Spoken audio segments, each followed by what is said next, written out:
Hello, everyone, and thank you so much for joining me for Daily Spark TV. You know who I am. I'm Dr. Angela Tester, and you know what I like to do. I want to say it with me, enlighten, inspire, and empower you to become your best self. Now, scripture reminds us that the tongue is a small thing that makes grand speeches, but a tiny spark can set a great forest on fire. And today we want you fired up about my guest.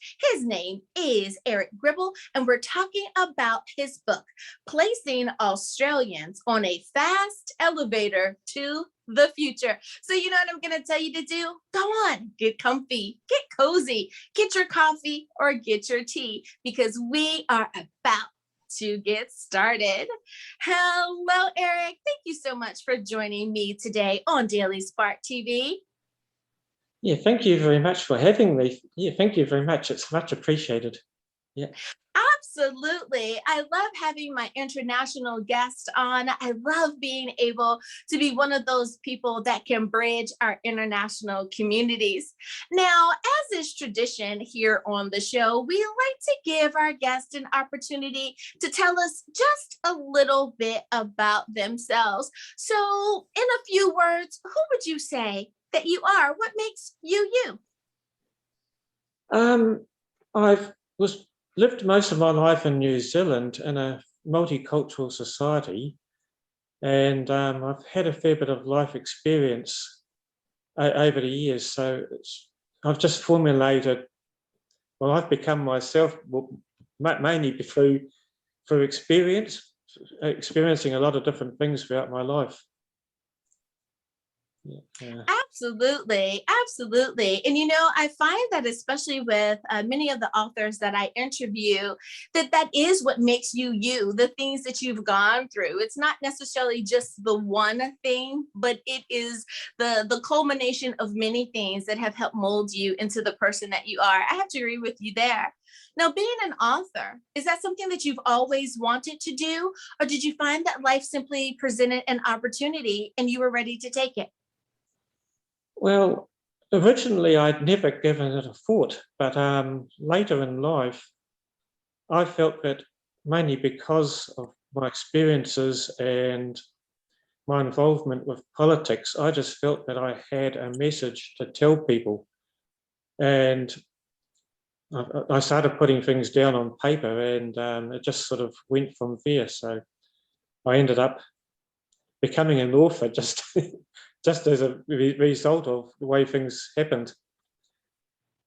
Absolutely. You know, and I always ask that question because many authors say, Dr. Angela, absolutely not. I would have never thought in a million years that I would be an author. So I love that. I love that. Now, the title of your book, Placing Australians on a Fast Elevator to the Future. I like it. It seems fun and quirky. How did you come about that title?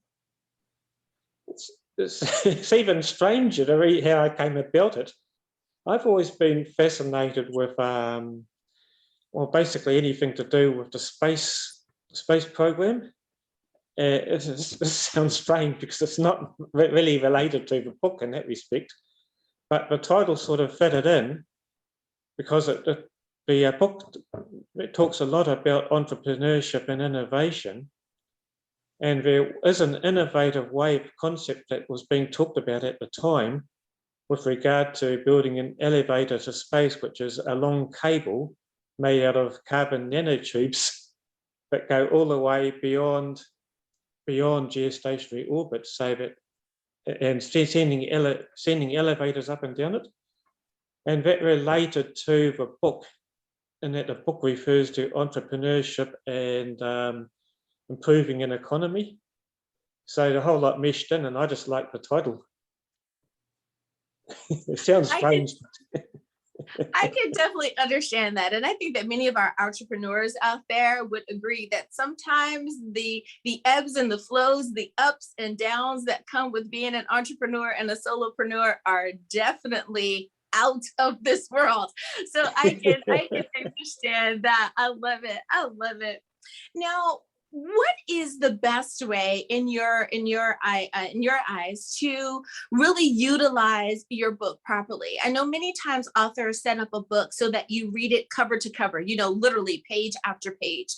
Others kind of subdivide it, if you will, into chapters, and you should read, you know, chapter one before reading chapter two.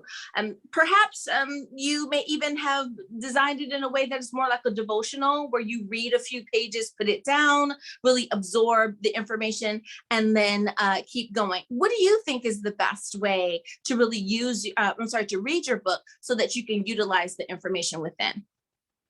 Well, the difficulty with the book is it's a total package. So really, you do need to read it in sequence. But I would just read a paragraph at a time and absorb it, but I'd read it in sequence and try and put the whole package together to understand how the whole package works. So yeah, it would be better in most cases if you could just have it in sequence, but I just feel that what I've proposed in the book is a total package. I don't know. Absolutely. And you know, that's why I asked that question, because who better to ask than the author? You know, there's usually rhyme and reason as to why you've put it the way that you've placed certain things along the way to make sure that people get the best out of the book that they possibly can. So thank you for that clarification. Now, speaking of who is going to pick up a copy of the book, when you were writing, did you have a particular reader in mind? Would you say that your book is appropriate for someone as young as high school, or should they be maybe college age and older? I would say college age and older because of the principles in the book. It's probably, well, I'd like to aim it at everyone, but I think it'll be more understandable for older people that have had a bit of life experience. Yes. So it would be better. Obviously I would like it for everyone, but I realize different people have a different level of understanding. And you know, I think it's smart for you to actually answer that way, because unfortunately, so many times people do try to write for everyone, and you kind of end up missing the mark. You don't quite get to share what you intentionally wanted to share, because you're trying to make sure that everyone can understand. And it just gives our high schoolers something to look forward to. You know, once you said, when you have a little bit more of that life experience to be able to understand. But so is life. So I love your answer. Thank you for being honest there.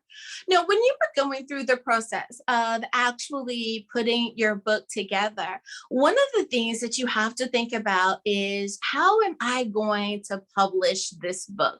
Do I self-publish? Do I use a publishing house? And every author has their own way of coming to that conclusion. How did you decide to publish, and why did you go that particular route? I had never done it before, and I decided to go through Balboa Press. I'm not even sure how I came across them, to be honest, but I felt that that was a better way to do it than try and self-publish, simply through lack of experience. But I think a lot of people get a lot of satisfaction out of self-publishing. So self-publishing may be a good way of going. But the trouble is you do have to market the book, and that's not easy. Absolutely. And you know, I asked that question because, first of all, I never know what the answer is going to be, but the thought process for each person, and you're right, if you've never done it before, I easily understand why going with the publishing house would work. I had no, and some people have said, well, I wanted to self-publish because it was my story and I didn't want it to be changed. So I think that many times, depending on the type of writing that you're doing, that can also influence the decision that you make there. So thank you so much for that. Well, it is time for us to go to break, but before we do, can you please remind everyone, what is the title of your book? Where can we get a copy? And of course, how do we stay in contact with you? The title of the book is Placing Australians on a Fast Elevator to the Future. You can get a copy through places like Amazon, and to stay in contact either through Bilbao Press or just on my Facebook page. Alrighty, everyone. Now you know where you can get a copy of the book. We'll be back right after this.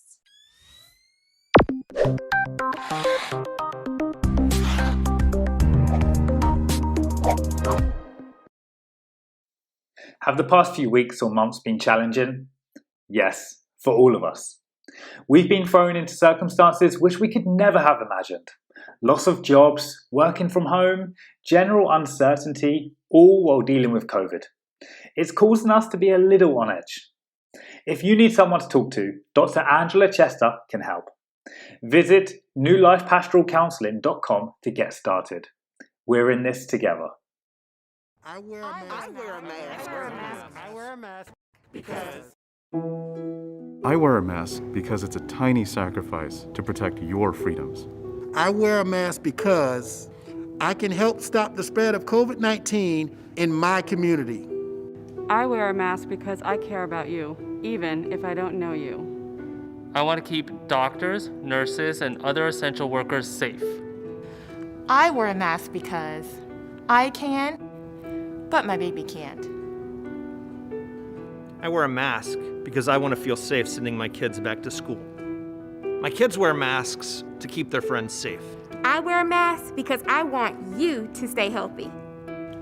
I wear a mask because I really want to get a haircut soon.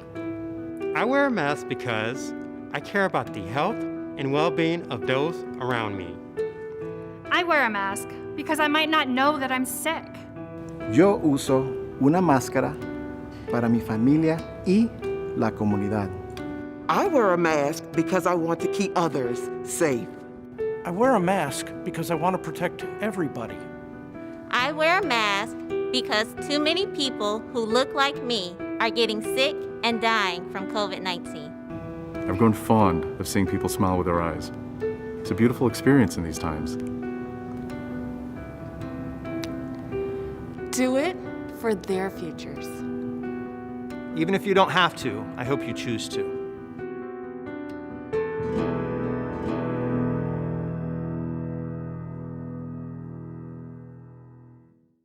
Hi everyone, Dr. Angela here. Just wanted to take a few moments to wish you and your family an amazing autumn. It is during this time of the year that we start to take in the harvest. Well, Deuteronomy 11:14 reminds us that not only will God provide the rain, but He will provide the grain, the new wine, and the oil that we need in order to be sustained. So as we start to gather with friends and family during this season, may you be reminded of all that God has done, is doing, and will continue to do in your life. So from all of us here at Daily Spark TV, may you have an amazing harvest. And remember that you are blessed in the Lord. Have a great day, everyone.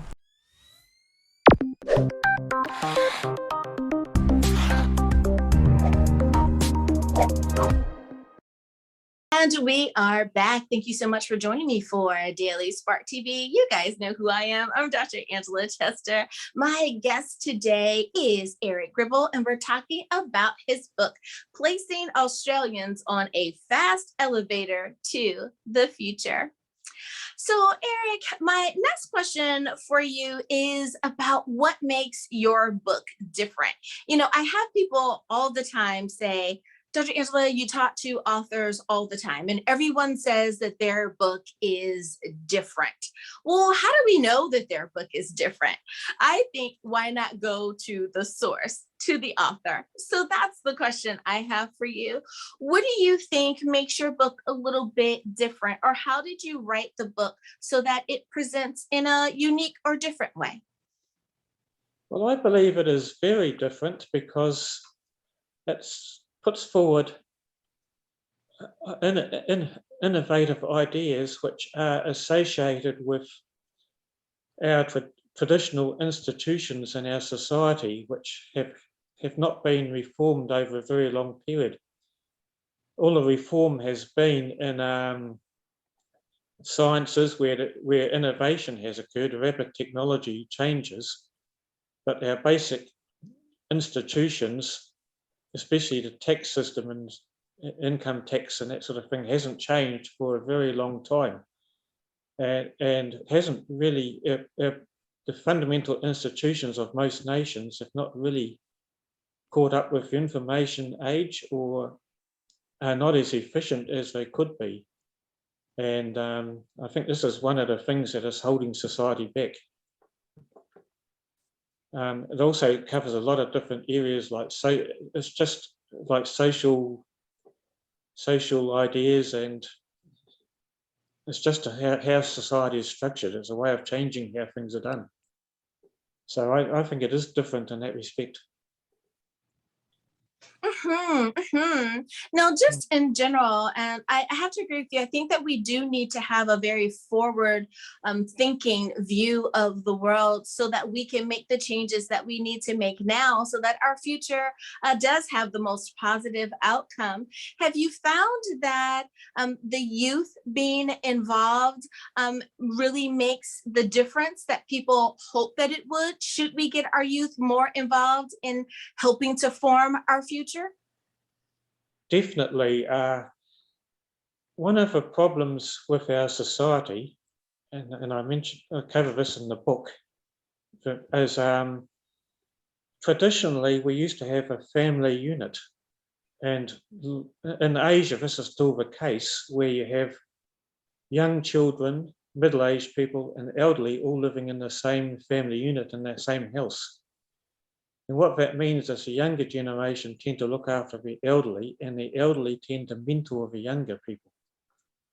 Now, what happens with youth nowadays is a lot of youth end up leaving that family unit at a young age and are left to fend for themselves and no longer have that mentoring. And that is a major it's one of many reasons why there is a social breakdown in our society. And so another one is self-esteem, of course, and whether or not people have goals and things like that. But the main issue, but a big issue is the fact that there's no mentoring of younger people nowadays.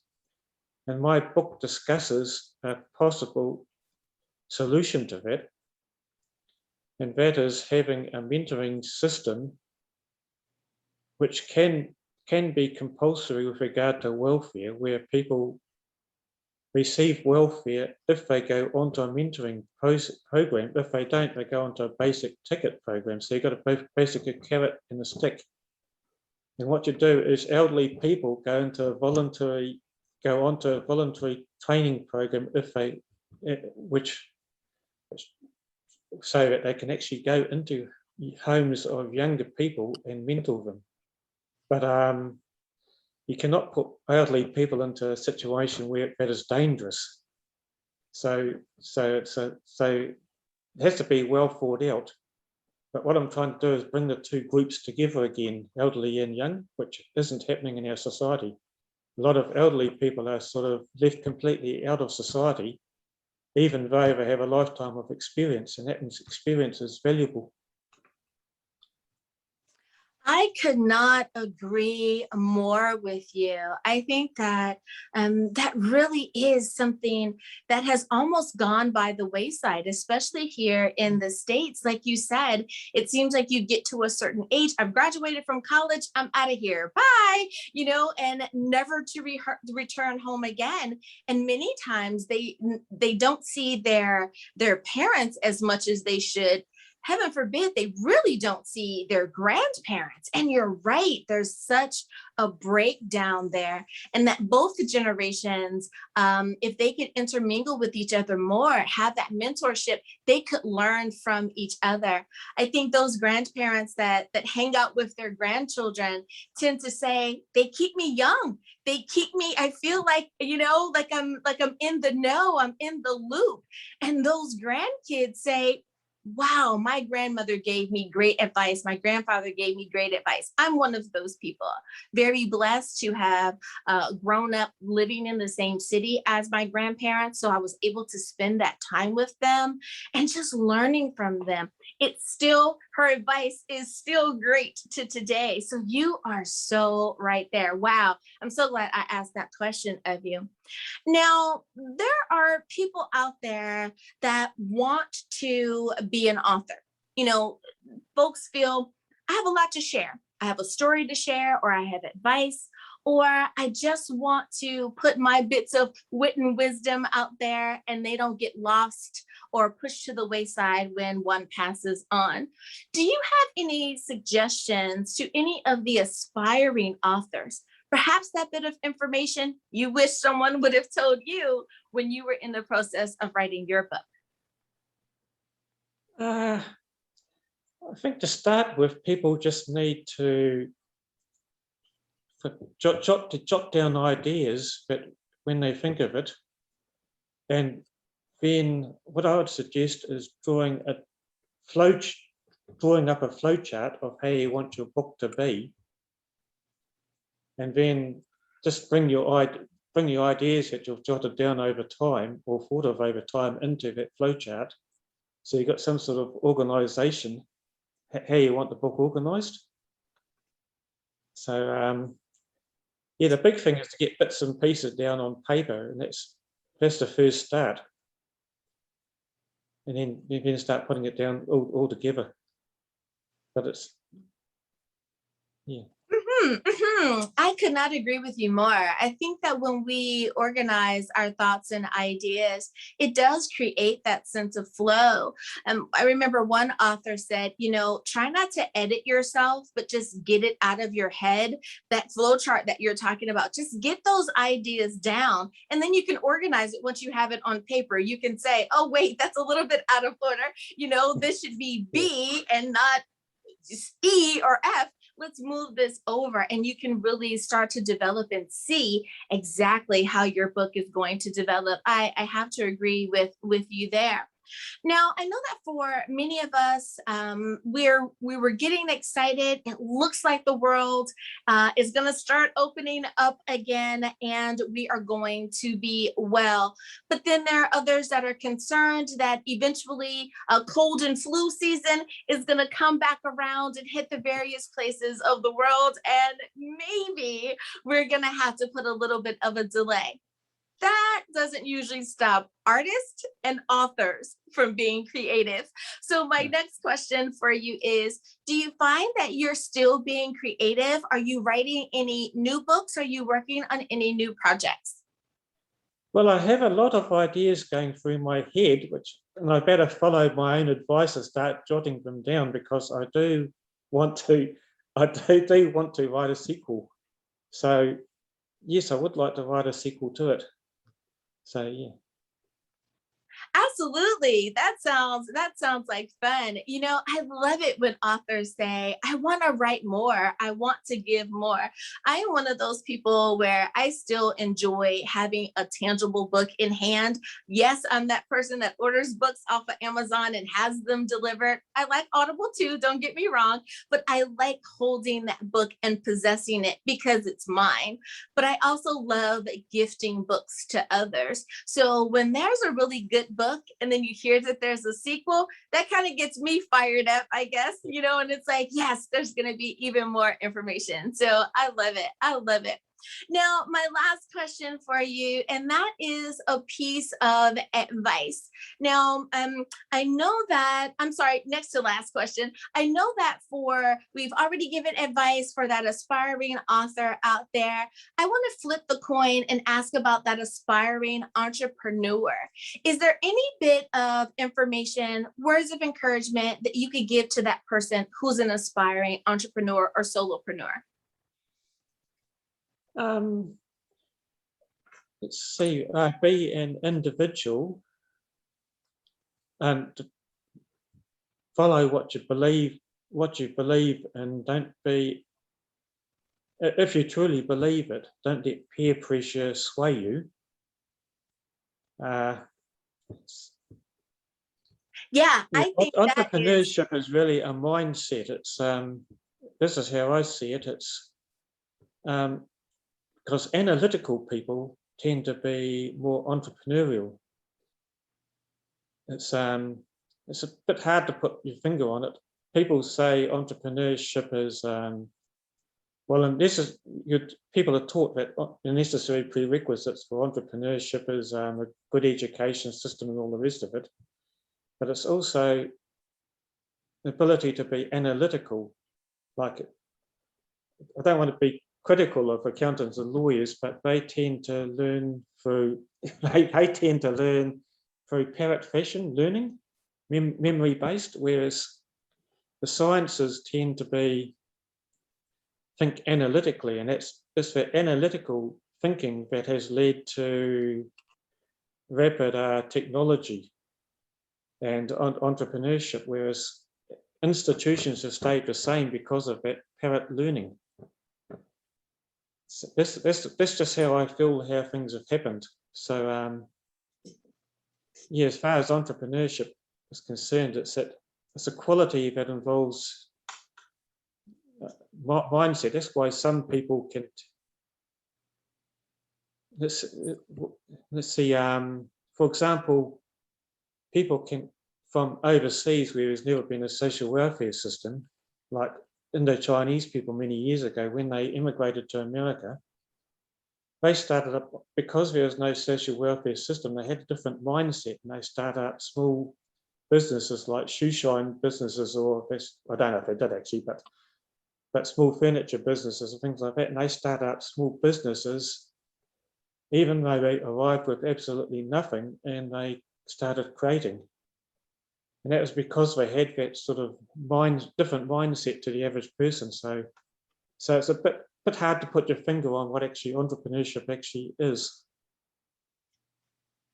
You know, you make an amazing point, and thank you for that, because I do agree with you. I think that being an entrepreneur means different things to different societies, to different cultures, depending if you're first generation, fifth generation, 13th generation here. You know, how you understand that word, I think, is how you utilize it, how you put it forth. So you are so right there. Thank you for reminding people to think outside of the box, and to also remember that each person thinks about that differently. Now, before I let you go, one last time, can you remind everyone, please, the title of your book, where can we get a copy, and how do we stay in contact with you?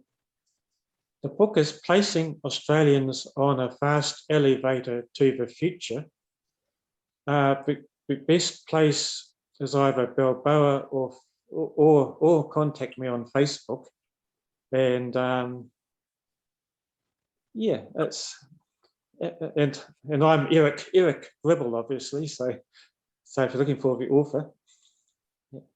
Absolutely. Thank you again for being a guest on the show. And viewers, thank you for spending time with us here on Daily Spark TV. We hope that we have enlightened, inspired, and empowered you to be your best self today. As always, may the Lord continue to shine his face upon you. May you receive his grace and his mercy in all that you do. Until next time, everyone, remember, you're blessed in the Lord. Have a great day, everyone. Bye-bye.